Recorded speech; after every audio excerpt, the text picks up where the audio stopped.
So can you quantify then, sir, because no less than the U.S. government has already admitted actually that they are supporting the troops in your battle now. Now, sir, specifically, sir, ano ho talaga yung tulong na binibigay ho nila kasi hindi na ho sila nag-elaborate? Ang operations natin sa Marawi is basically all Filipino yan. Yung tinulong ng Amerikano previously, they trained the 15 DRC. Train nila yan. So ina-evaluate nila yan kung ano yung performance ng 15 DRC. Kasi ang arrangement ng Special Operation Task Force is training, capability enhancement, counterterrorism, at saka yung tinatawag natin na humanitarian civic action. So sa ngayon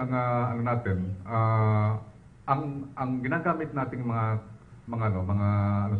basically all Filipino ingenuity. Ang lang natin sa US is some sort of meron silang tinatawag na mga confirmatory. Pero yung lahat ng mga ginagawa natin doon sa taas, of course I was there 26 hanggang ngayon ako nakababa. Basically ang lahat ng ginagawa natin doon, kami lang talaga. Pilipino lahat 'yon. Nandun lang may mga technical lang tayo for the purpose lang ng confirmatory. Kasi kumbaga yung technical assistance na binibigay nila, hindi rin compatible sa technical na ginagamit natin kasi yung ating mga ginagamit, which I cannot divulge, is meron tayong talagang dito na ginawa at saka dito na procure. So, ang contribution ng US is more on training at saka yung mga technical assistance kasi yung ginagamit nating mga ISR equipment similar sa kanila. So pagka mayroong mga tinatawag natin na mga technical aspect, like for example, we want maps na very but basically yung lahat ng operational matters sa amin yun. Walang Amerikanong involved. Equipment, sir. Sa equipment wala. Lahat ng equipment na ginagamit natin sa atin. Yung P3 Orion, basically wala kaming nakukuhang andon. Bali ko kasi merong may cycle lang may information lang yun. So it cannot be given immediately. May na-analyze ng PACOM yun. So yung mga informations na ginagawa natin day to day is coming from our technology. Pardon me for asking this, sir. What about the drones, sir, na napakarami na, sir? Are those from the US? No, that's atin yan. Atin yan.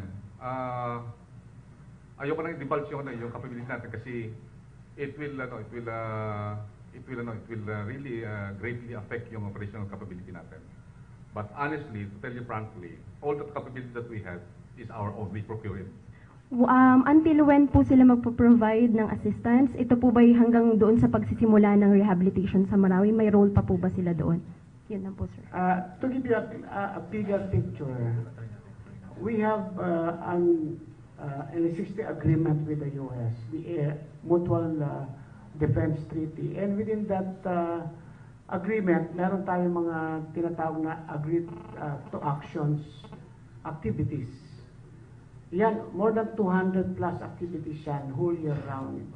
Even yung pag-provide ng assistance sa technical at saka sa training, bounded dyan itong ATA or agreed to action activities all over the whole year, the fiscal year. So, nagkataon lang na merong Marawi incident tayo ngayon. Pero yung pag-fly ng TT Orion, part of the activities yan, all over the country, up to the West Philippine Sea, in order to provide us assistance. They can provide us pictures, makakuha nila, makakatulong sa atin. So, ganun yun. Yung activities nila, hindi yan directly connected to the Marawi crisis.